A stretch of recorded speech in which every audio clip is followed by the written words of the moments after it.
5వ అధ్యాయము 11 నుండి 16 వరకు. ఏలియా మన వంటి స్వభావము గల మనుషుడే. వర్షింపకుండునట్లు అతడు ఆసక్తితో ప్రార్థన చేయగా ఆకాశము వర్షింపలేదు. అతడు మరలా ప్రార్థన చేయగా ఆకాశము వర్షమిచ్చెను అనే మాట మనం చూస్తాం. ప్రార్థన అనగా దేవునితో మాట్లాడుట అని అర్థం. ఇద్దరు స్నేహితులు కలిస్తే స్నేహము అంటారు.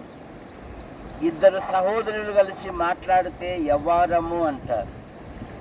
కానీ ప్రార్థన అంటే దేవునితో మాట్లాడుట అని అర్థము. విశ్వాసి జీవితములో ప్రతి విషయములో విశ్వాసి ఆందోళన పడాల్సిన పని లేదు. ప్రార్థించుట అలవరుచుకోవాలి. 2వ దినవృత్తాంతములు 20వ అధ్యాయము 12వ వచనములో హిజ్కియా ప్రార్థన చేస్తాడు. ఏమని?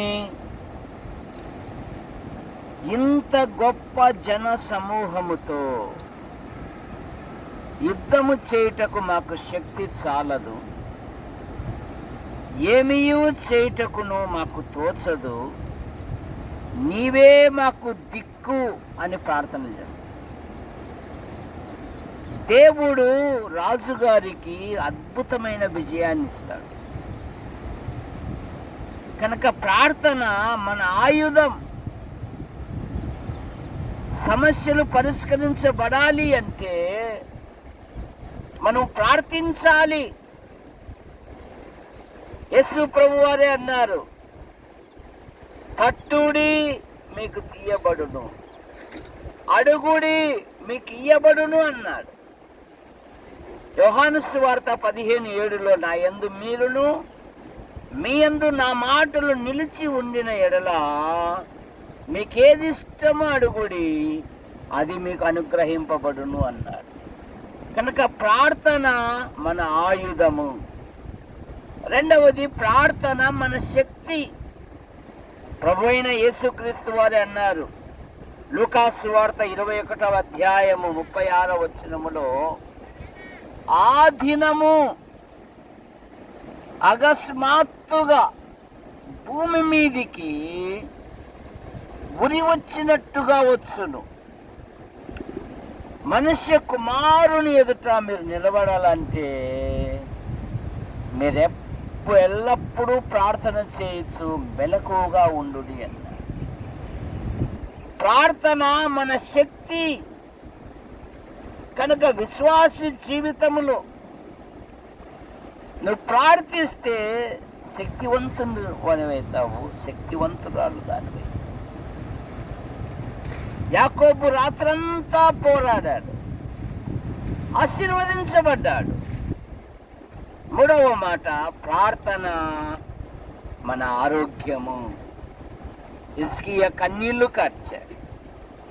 నీ సన్నిధిలో నేను ఎట్లు ప్రవర్తించి తినో ఒక్కసారి నన్ను జ్ఞాపకం చేసుకో అన్నాడు.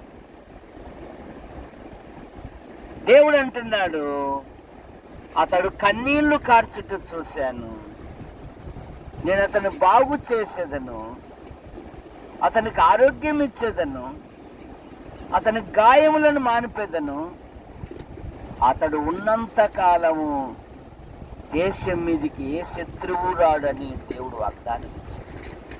కనుక ప్రార్థన మన ఆరోగ్యం, ప్రార్థన మన శక్తి, ప్రార్థన మన ఆయుధం, ప్రార్థన మన ఆధారము. లూకాసు వార్త 2:37 హన్న దేవాలయమును విడువక ఉపవాస ప్రార్థనలతో రేయింబగళ్ళు దేవుని సన్నిధిలో గడుపుతూ ఉంది. ఆమె ఆధారము ప్రార్థన. ఫలితముగా రక్షకుడైన ప్రభును చూసే ధన్యత ఆమెకు అనుగ్రహించబడింది. కనుక మనం ఏమి చేయాలన్నా ప్రార్థనతో పని ప్రారంభించాలి. ప్రార్థన మన సంతోషం. 126 కీర్తన 5-6 వచనాలలో కన్నీళ్లు విడుచుచు పిడికడి విత్తనములను చేత పట్టుకొని విత్తుతూ పోవువాడు సంతోషముతో పనులు కోసుకొని వస్తాడని.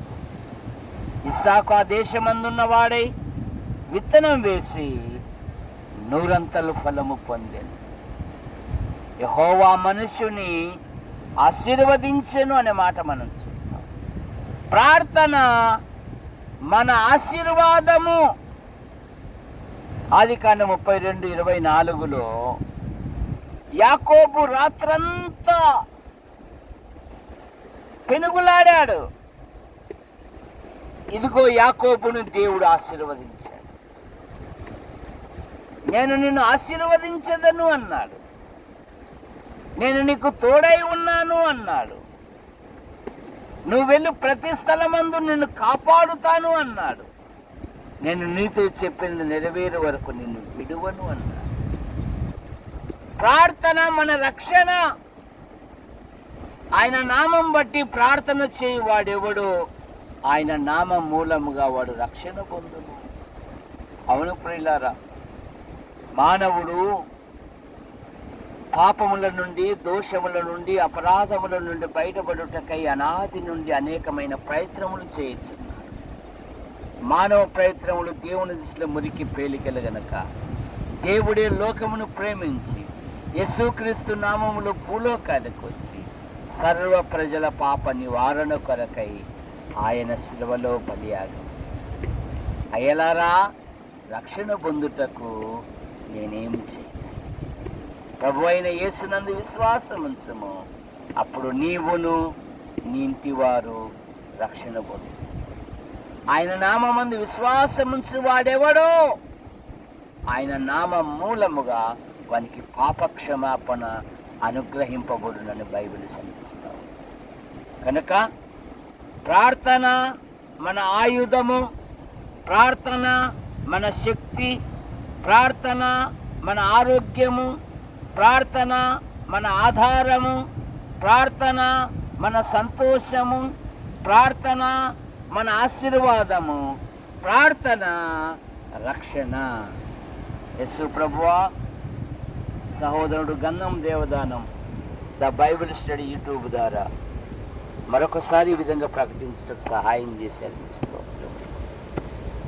వీడియో చూస్తున్న సహోదరుని కుటుంబాన్ని కూడా దీవించండి. యవనస్తుని జీవితంలో గొప్ప కార్యాలు యూట్యూబ్ ద్వారా ఎందరైతే వీక్షిస్తున్నారో ఆత్మీయమైన మేలు పొందినట్లుగా మీకు కూడా దయచేసి యేసు ప్రభు నామములో ప్రార్థిస్తున్నాం తండ్రి. ఆమేన్.